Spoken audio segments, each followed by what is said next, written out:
Thank you, thank you. I suppose I don't need this anymore. I'm going to go back, but thank you. I have no idea what you said. I'm hoping it's good. But good morning, everybody. Thank you for spending the next hour with me here. It's my pleasure being here. I had to cut my vacation short from in Maui to be here, so hopefully this will be good. Thank you also to Dylan and the rest of the Hack in the Box crew for having me here. I've had a great time in Malaysia so far, and we're going to have some fun during this talk, and perhaps even give everybody a newfound level of paranoia. It seems to be what I do these days. We're going to be talking about clickjacking and general web security. We're going to cover a lot of ground, and it's going to be applicable to probably everybody in the room. Unless you're not online, don't use a web browser or never visited a website ever. And so we're going to see some new things some of you probably have seen in the press. So when you break down web security, when anybody talks about web security, and web security is a very, very broad subject, you have to really take web security in two buckets. One is the security of the website, and the other one is the security of the browser. You have these two parts. You also have multiple parties. You have the website owner, the developer. You got third-party widgets and things like that. You have the end user and also the browser manufacturers, and you all have competing interests. But when you break it down, you have the websites and you have the web browsers. Now, when it's all said and done, a website must be able to protect itself from a hostile web user. And this is possible. You might have heard of things like SQL injection, cross-site scripting, cross-site request forgery. We want to protect the website no matter what a user with a browser or telnet can do to these websites. And if you take great care in developing a website securely and use all the best practices and things nobody's heard of yet, you can actually make a fairly secure website.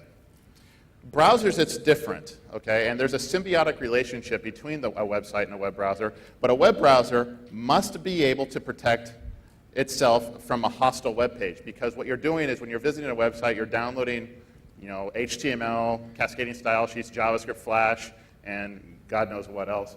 And you are expected to interpret the data and display it in such a way that it's visible but also safe. The problem is, while we have control of the security of the websites if you're building them, but as a user of a web browser, you actually don't have a whole lot of control over the security of the web browser. Right now, and I will try to prove this point to you, there's actually no way for you to protect yourself online using any one of these particular web browsers. It's really, really difficult for the most savvy of users, impossible for the average home user. And there's a symbiotic relationship here. Web security does not work, as a fundamental concept if either one of these things is not true. So we're going to start to look at the state of browser security and also the state of website security. But one way to look at it is from a recent report. This is the state of web security. This was done by a combination of people working with Google because they have lots of web browser traffic, and they were looking at it. And they wanted to see how secure the average browsers were, using statistics on looking at what is the most secure version of the browser, with all the plugins, and seeing how many people had the most secure browser out there. And they have a bunch of different graphs that delineate it by the type and version. But when it was all said and done, they found out that about 40% of the users out there in the world, which is something like 637 million people surveyed, 40% of them did not surf with over 40% of them surfed with something unsafe, something non-secure, even though all the patches were available out there. So we might have everything patched out there. We have a bunch of vulnerabilities, memory stack issues in different browsers, and we'll get to that. And while the browser manufacturers have done a really good job addressing these, to some reasonable extent, that's where they focus, no memory issues. There's a whole other layer of semantic type flaws in just the way the web works that they haven't addressed. And I won't say they ignore it, but it's certainly not addressed, and we're going to get to those as well. But for the bad guys, if you want to get on a user's machine, the browser is the easiest and fastest way to do it.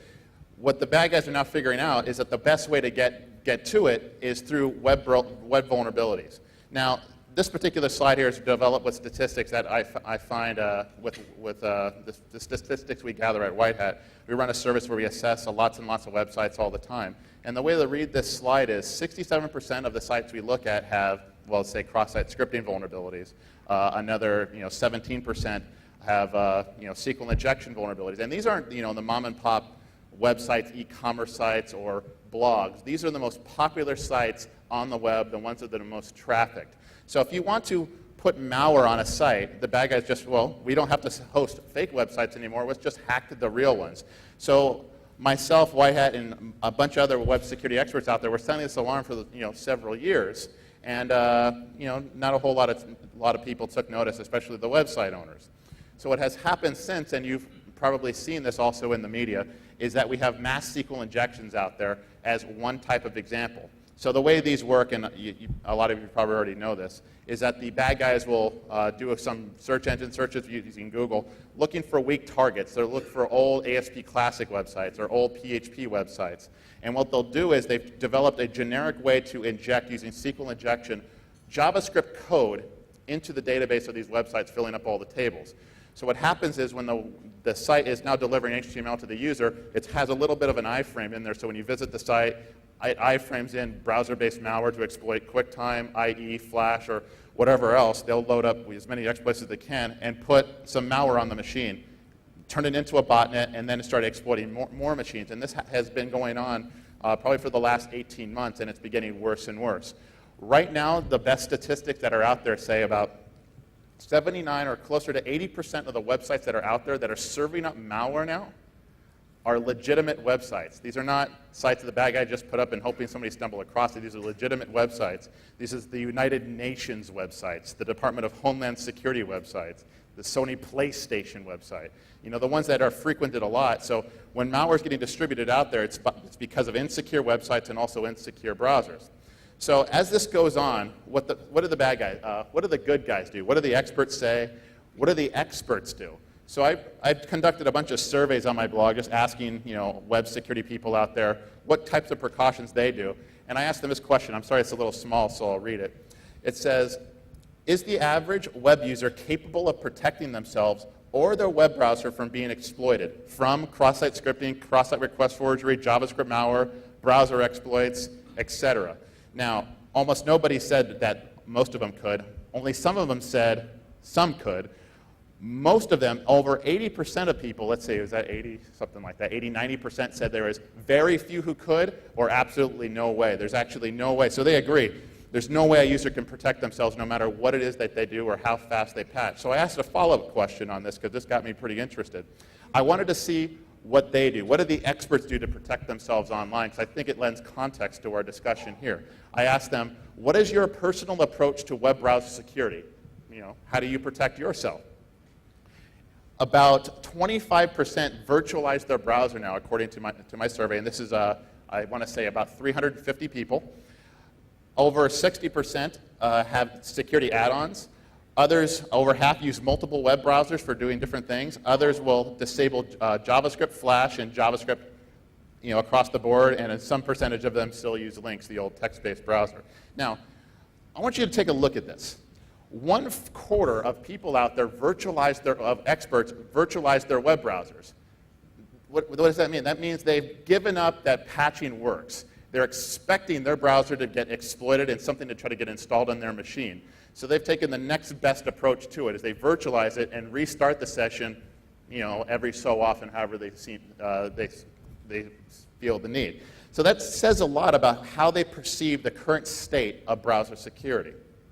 So we're still going over old ground here. So, but what is the moral of the story here? Well, one, we have to fix our websites, find the vulnerabilities and fix them before the bad guys give us a bad day, and also patch your browsers. But in the larger scheme of things, how much does that really help?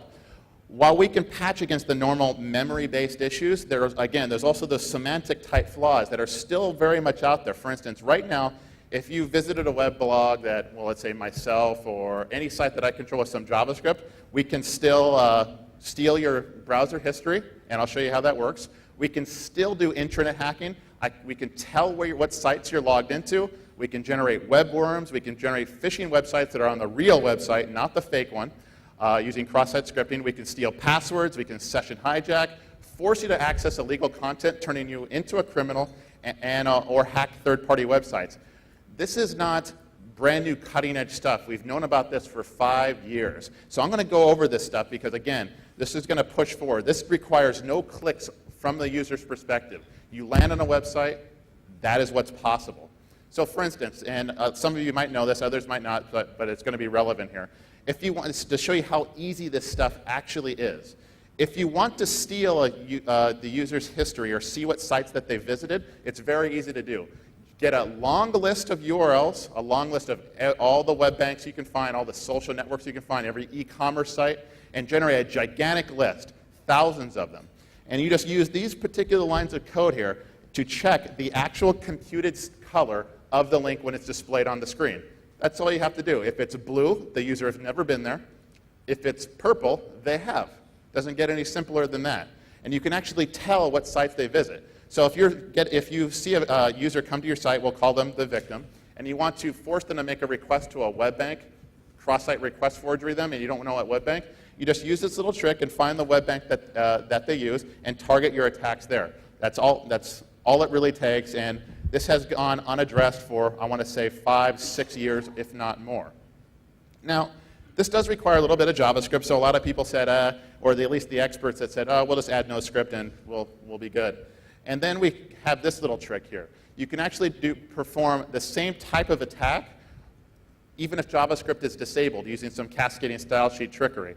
At the bottom there, you put in your gigantic list of URLs, again, all the web banks, social networks that you want, and you put a little visited pseudo class in cascading style sheets. And what happens is, if that link down there has been visited, it'll fire off that background handler there and send a request to the bad guy, letting the bad guy know what sites that you've been to. So even if you turn off JavaScript, it really doesn't matter. You can still tell what sites the user has been to and focus your targeted there. So we have a huge privacy violation here that has gone unaddressed.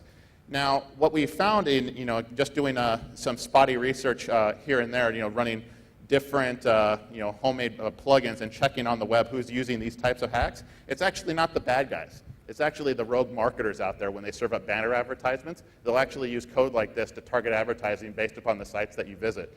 And other people have carried this forward to determine what gender you tend to be based upon what sites you frequent. Okay. Now, let's carry this a little further. So we're still back in 2004 era. Let's come up to 2006, intranet hacking. We have firewalls. We have perimeter networks with firewalls all around them, keeping things nice and secure. We don't allow things from the outside connecting internally to our network because that's not a good idea. You don't want to share your printer with the rest of the world. But the web has a way of flattening things. So if you want to attack an intranet site, the easiest and best way to do it that we found on the web is that when a user goes out to visiting a website, let's say it's littered with JavaScript malware, a MySpace profile, a Facebook profile, they hit the website and they download the JavaScript and it executes in their browser from behind the firewall. From that point, there is no firewall. It doesn't exist. The code that's on the web page is now executing behind the firewall. And using some, we'll use some applets first to try this out, and I'll show you how the JavaScript works. We can then use JavaScript to start making connections to other web-based interfaces inside the network. DSL routers, printer interfaces, IP phones, anything with a web interface, and everything has a web interface these days. And what do we know about the inside of a network? No one really takes care of these things because you can't connect to these things from an outside world. So no one really tends to patch the inside of the network. And every user on your enterprise that connects to the web from that network is a conduit for the bad guy. So this is how easy it is to get the internal NATed IP of a client, of a browser in Java. So you can use this myAddress class. It's freely available JavaScript class. You can actually call it from JavaScript if you want. But you just create a quick socket call in Java and set it up and pull up the internal NATed IP address and off you go. And you can connect to any internal sites that you want.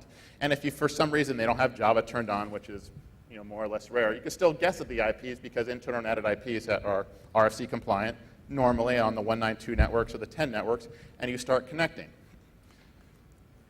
Then you can just start scanning for JavaScript. Imagine JavaScript can port scan. This is how much power JavaScript has in the browser. What you can do is you can